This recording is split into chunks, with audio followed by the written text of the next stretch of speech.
Garuu isin eessumatti barattanii maalooyi?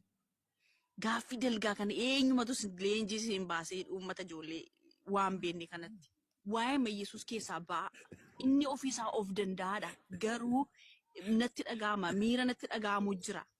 Na tuttuqa malee keessa kootii didee na tuttuqa. Inni yoo of danda'aadha. Baga aarteetti baga dallantee baguma rabbiin si dallansiise iyyuu. Lakki rabbiin nan dallansiisu dhugaa. Waa isaan na gubaa. Dallanuun kan kee gaariidha ayyee. Inshallah shahadaa qabachuuf akkana si dallansiisa bara. Namni yoo shahadaa qabachuuf gahee akkana dallana. Inshallah rabbiin kiyya nama dallanu kanatu shahadaa qabate daddafee bara.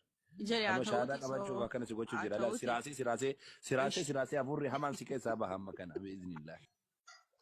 Keessa koo na gubaa waa'ee Yesuus gaafa dubbattan. Maal jedhee dubbadhe Yesuus hin arrabse moo maal jedhame? Yesuus nama Yesuus biddeen nyaataa. Kanaaftu na aarsanaa abidda gootanii na gubdu kanumaafan gubadha malee waan biraa miti. Lallabuuf immoo dhiiraaf hin jedhamu dubartiif hin jedhamu. Yesuusin nyaataan dhuguma macaafa keessatti nyaata jedhamee jira. Namadha. Yesuusin kittaanataa Phaawulos illee jedhee jira. Qoymee yeroo takka miira keessaa ba'e abbabaay'ee teenyame yeroo takka miira keessaa ba'e. Maqaama Yesuus. Isaan kun tokkoma moo waan garagaraati? Tokkoma waan garagaraati jarri kun. Isaan sadan tokko hojii tokko hojjetu isaan maqaa abbaa maqaa ilmaa maqaa furuu qulqulluu sadan waaqa tokko jedhama. Okay. Amma isaan hojii tokko hojjetan addaan illee bahan. Addaanis hin ba'an. Okay. Abbaanis Jiguma dhalate yeroo mata akka Maryaam keessa illee walumaan turan. Abbaanis na keessa anis abbaa keessaa jedha. Oh wal keessa jiran okay. Wal keessa. Maryaam keessa walumaan turan. Isa kana maalaji isa kana dalga nama gaafattu. Maal walumaan jiran jettee miti akka naa balleessu jirta. Akka macaafa. Kanaafuu maarree Maryaam keessa illee walumaan turan jedhi kaa.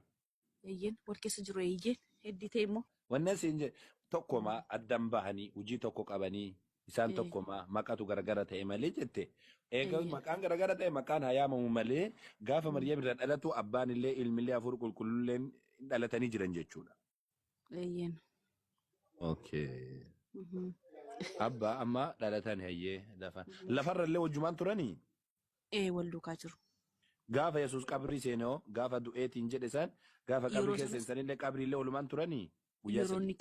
Yeroo inni ka'e jira macaafa quraana keessan keessa jira.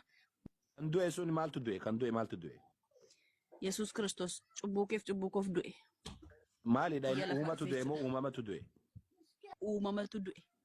Okay. Uume du'e ton taane isa uumame du'e. Goobaziko abbaayye. Akka har'a naagaletti naagaleen beeku laala. Bareechite naati.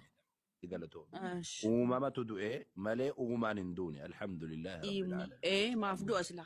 Nduunni jiraatee nu jiraatise. Uumaan hin du'u. Waliyaadu billah.